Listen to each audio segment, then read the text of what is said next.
Hi everyone, and welcome to another segment on our virtual page. Today, something slightly different. I'm joined by Mike Elliott, one of Auckland Rugby's 4 selectors, but also a former national panel referee in his own right, and a former high performance coach for New Zealand Rugby, and also Jim Olive, also known as Tim. You may remember him from such games as the Condors finals and the 1A final. And what's unique about these guys' relationship is that Mike actually coaches Tim. So it gives us an insight as we go in to discuss personalities and personality testing.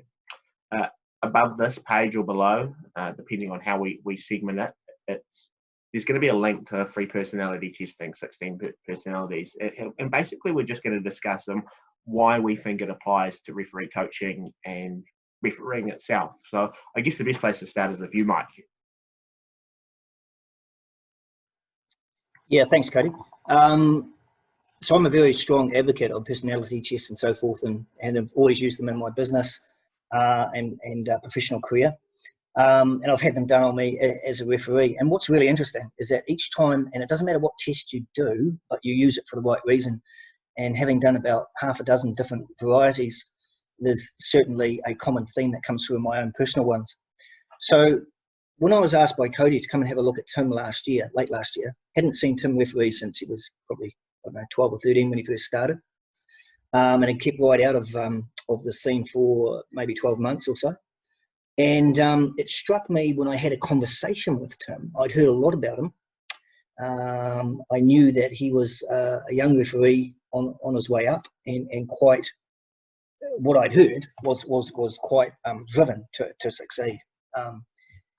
But then in talking to him after a particular game, I think it was his 50th game last year, Ponsonby Rifles, big game at Western Springs, I suddenly realised in a 2 to 3 minute conversation, which was in the dressing room afterwards, which is probably the worst place to actually have a conversation, that Tim was a little bit defensive because he'd heard what I'd said before and what difference and what value add was I going to bring to anything. And at this stage, we hadn't decided that we're going to be referee coach and referee. But what I did decide and asked both Cody and Tim to do is, how about a personality test? Because why should I guess what makes Tim click, work? Why should I listen to outside noises about what people's perceptions are of Tim? How can Tim and I communicate the best if we don't know where we are? And I don't know if Tim knows about my personality test, actually. But in that regard, once he had done it, everything clicked for me as a referee coach. It was going to be so much easier to talk to Tim on basically his level, and knowing how he's going to receive messages to a degree and how he's going to communicate that to me. I think it's fair to say that when we had a couple of catch-ups over coffee in a couple of cafes at Cody's expense, it was pretty, in my opinion, very early days. Tim and I are in a very embryonic coach-referee relationship. So, mate, no bones about that. We haven't taken off in any degree or done any work in any depth to date.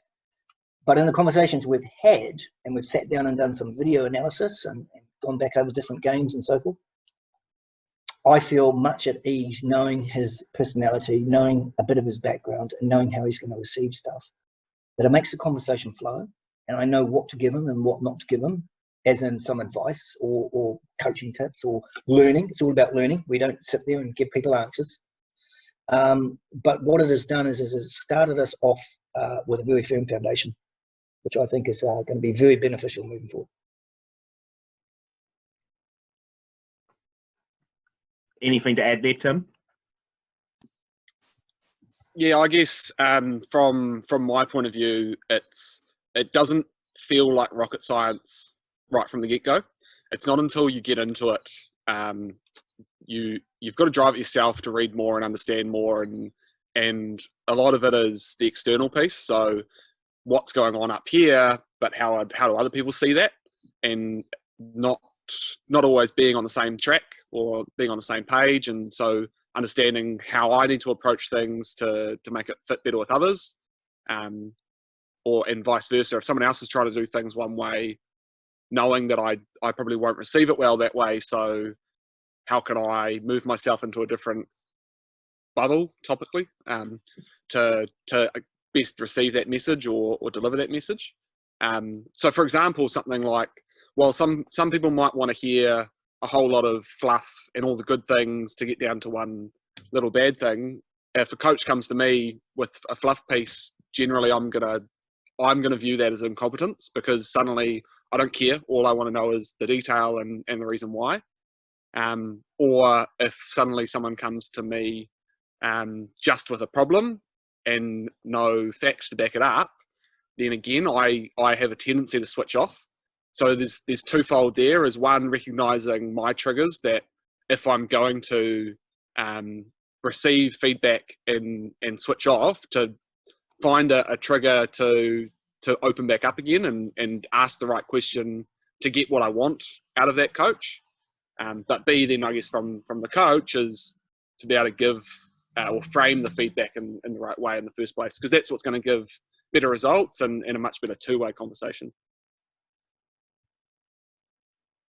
I think, and I guess I'm directing this at Mike, one of the things that I picked up, there are multiple different personalities. I guess you can bracket, depending on the test, into 4 key types. But everyone is different, and there is no right or wrong with personality testing. I don't think. You are who you are. Interesting, if you do some research on it, if something major or significant happens in your life, it can actually change your personality type. But for whatever reasons, and they do recommend that you should do one every couple of years, because things in your life do change just naturally. But would it be fair to say, Mike, that it's just a different way of understanding that everyone's slightly different, and you have to communicate slightly different with people? Yeah, totally. And as you say, if you're coaching several referees, there's definitely not one size fits all. One of the things in a very short conversation with Tim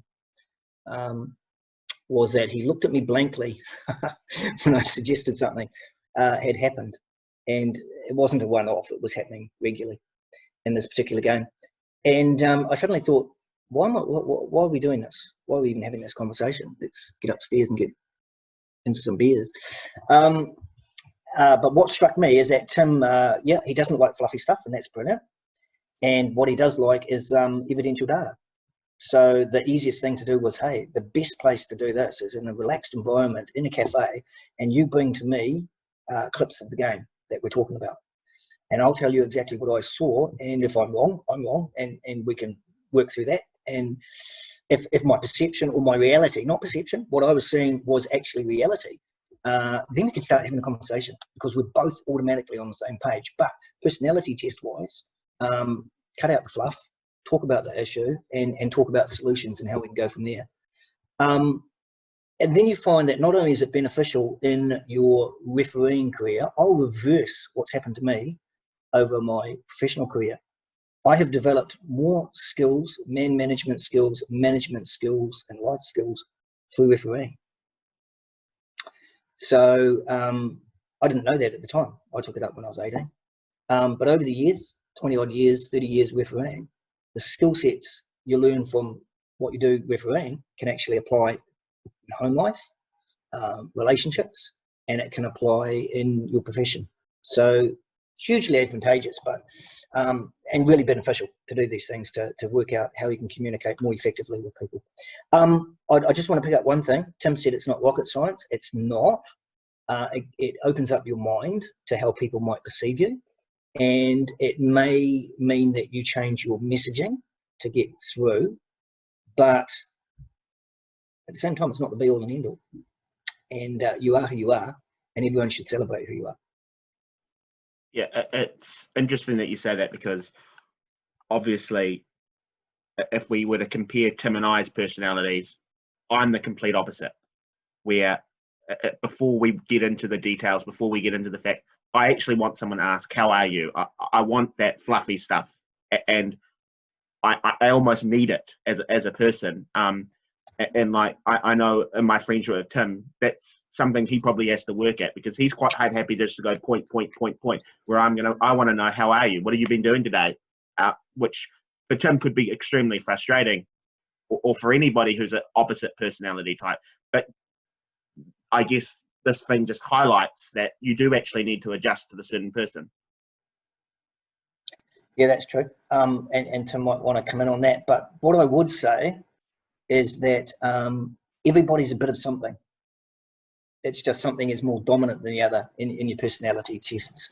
If you take that in a professional context, for me, as the job I have, there's got to be a bit of skepticism in my role. Otherwise, I'm not doing a proper job.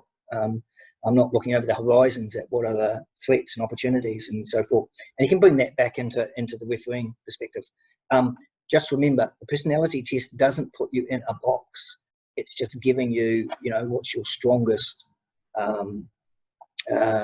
idiosyncrasies, what's your strongest personality in various circumstances.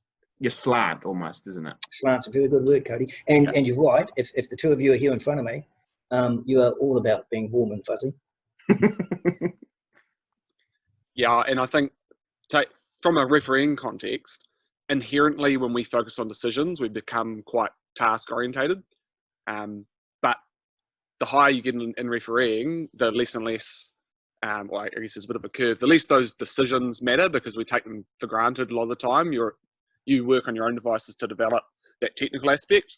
But when we look at the people aspect and focusing on that, the trend management, linking your decisions, managing people, that's where a blanket approach doesn't work with every team, every captain, every player, or every game. And so it's understanding your triggers and their triggers and what's going to allow you to put your best 80 minutes together isn't always just about being accurate. 100%. I mean, half the time, you're a salesman in reality. It's how you sell your decisions.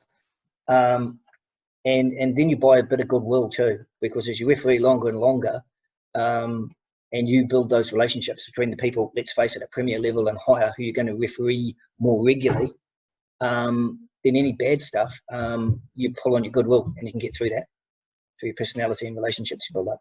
Yeah, and to be fair, it probably goes outside of the 80 minutes on the field because you could be the best technical referee in the world, but if you screw up that pre-match, your interaction with coaches, captains, and other people around you, that's going to really limit what you can do, what appointments you're going to get, regardless of how you are on field. And probably, rightly or wrongly, understanding that and being a good bastard makes a real big difference in the world. So.